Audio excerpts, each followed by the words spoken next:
Kamusta mga bata? Ngayong araw na ito, mayroon akong nais ibahagi sa inyo. Tukuyin ang mga taong naglilingkod sa komunidad. Piliin ang sagot sa loob ng kahon at itala ito sa inyong papel. Narito ang kahon na pagpipilian ninyo ng inyong sagot. Ang mga salitang makikita sa loob ng kahon ay magsasaka, nurse, pulis, guro, kapitan. Unang tanong, siya ang namumuno sa kapakanan at kaayusan sa kanyang nasasakupan. Pangalawa, siya ang nagtuturo ng mga kaalaman sa mga kabataan. Pangatlo, siya ang katulong ng doktor sa pangangalaga ng may sakit. Siya ang nagtatanim at umaani ng mga pagkaing gulay at iba pa. Panlima, siya ang nahuhuli ng mga nagkakasala sa batas. Nasagutan niyo na ba mga bata? Lagyan ng check kung ang larawan ay nagsasaad ng kahalagahan sa komunidad at X kung hindi. Makikita ninyo ang mga larawan sa bilang 1, 2, 3, 4 at bilang 5. Ngayong araw na ito ay mayroon akong kantang nais ibahagi sa inyo. Ang pamagat ng ating awitin ay Ikaw, bahagi ng komunidad. Sabayan ninyo akong umawit mga bata. Ako, ikaw, bahagi ng komunidad. Ako, ikaw, bahagi ng komunidad. Ako, ikaw, bahagi ng komunidad. Bahagi ng komunidad. La la la, sumayaw-sayaw at umindak-indak. Sumayaw-sayaw katulad ng dagat. Sumayaw-sayaw at umindak-indak. Sumayaw-sayaw katulad ng dagat. Nagustuhan niyo ba mga bata ang awitin? Magaling mga bata. Ngayon, natutunan niyo na ang kumanta.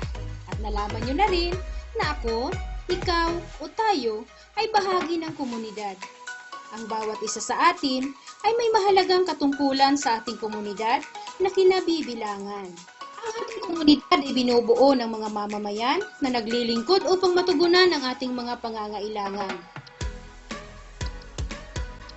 Nagpapanatiling ligtas ang ating komunidad at ang mga nangangalaga sa ating kalusugan. Narito ang isang munting mapa na kung saan dito nyo sila makikita. Ngayon, nakilala nyo ba sila?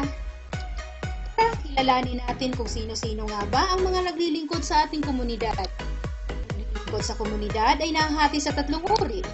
Una, ang mga taong pangunahing pangangailangan ng komunidad, gaya ng guro, karpentero, at magsasaka.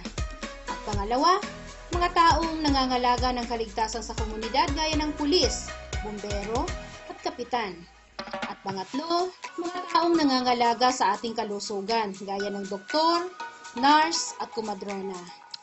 Narito ang mga mamamayan na naglilingkod upang matugunan ang ating pangunahing pangangailangan, gaya ng magsasaka. Ako ay isang magsasaka.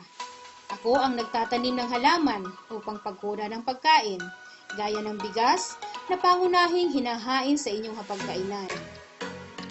Guro. Ako ay isang guro. Ako ang nagtuturo sa mga mag-aaral upang matuto sa iba't ibang asignatura at kagandahang asal. Ako rin ang tumatayong pangalawang magulang ng mga mag-aaral sa loob ng paaralan.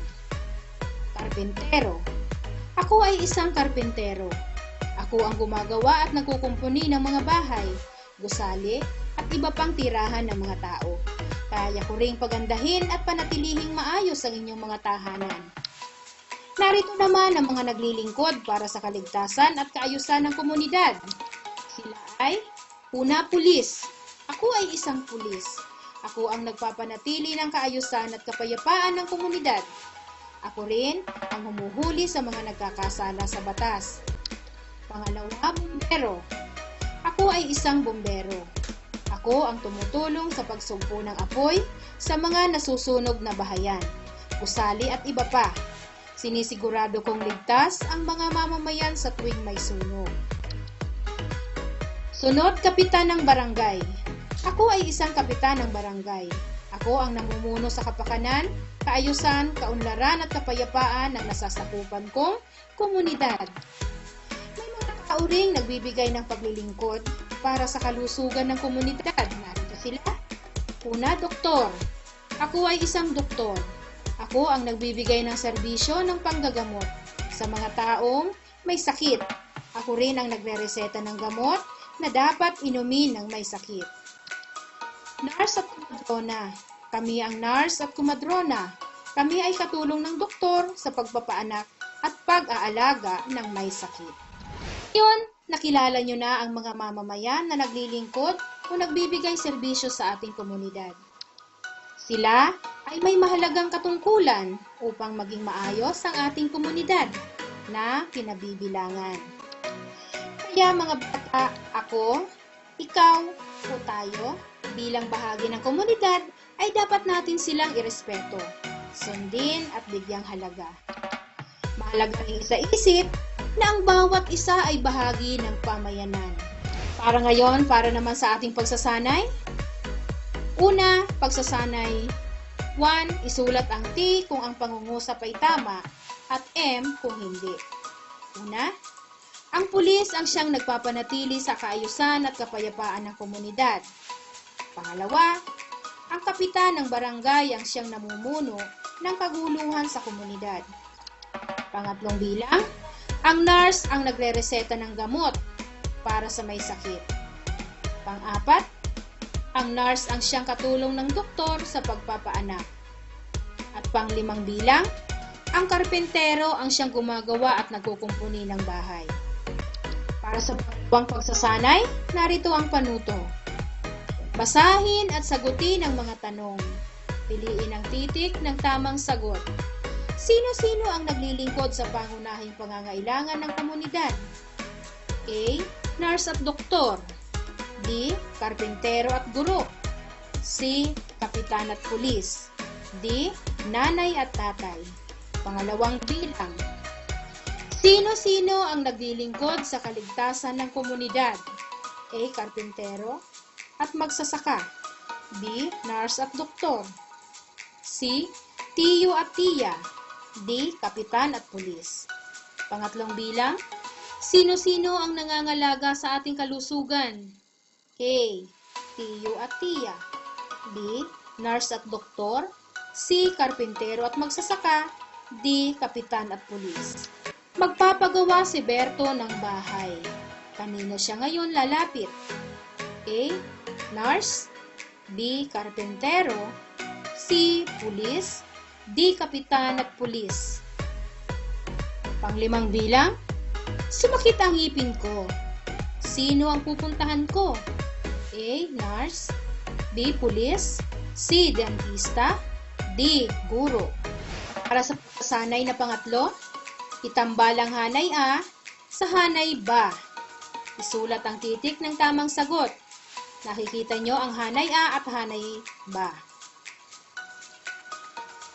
Pangalawang bilang, pangatlo, pang-apat at pang-lima. Ngayon, sino-sino ang bumubuo at naglilingkod sa komunidad? Nariyan ang patlang na paglalagakan ninyo ng inyong sagot. Bilang bata, paano ka makakatulong sa iyong komunidad? So, itala ninyo ang inyong sagot sa inyong sagutang papel. Isulat sa loob ng bituin ang iniidolo mong taong naglilingkod sa iyong komunidad.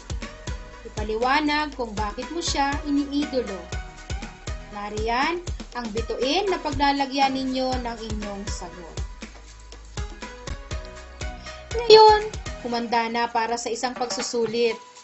Ipapasa ang natapos ninyong gawain sa inyong guro. Basahin ang pangungusap, piliin ang titik ng tamang sagot. Una, may nag-aaway sa inyong lugar. Sino ang tatawagin mo? A. Guro. B. Magsasaka. C. Kapitan. D. Nurse. Pangalawa, siya ang nagtuturo sa atin ng pagsulat at pagbasa. Sino siya? A. Magsasaka. B. Guro. C. Kumadrona. D. Nurse. Pangatlong bilang, sila ang nagtatanim ng halaman at iba pa. A. Kapitan, B. Nurse, C. Magsasaka, D. Guro. Pang-apat, sila ang nagpapanatili ng kaayusan at kapayapaan sa komunidad.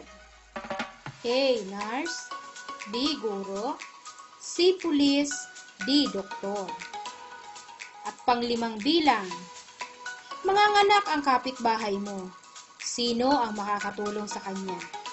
A. Guro, B. Magsasaka, C. Pulis, D. Kumadrona.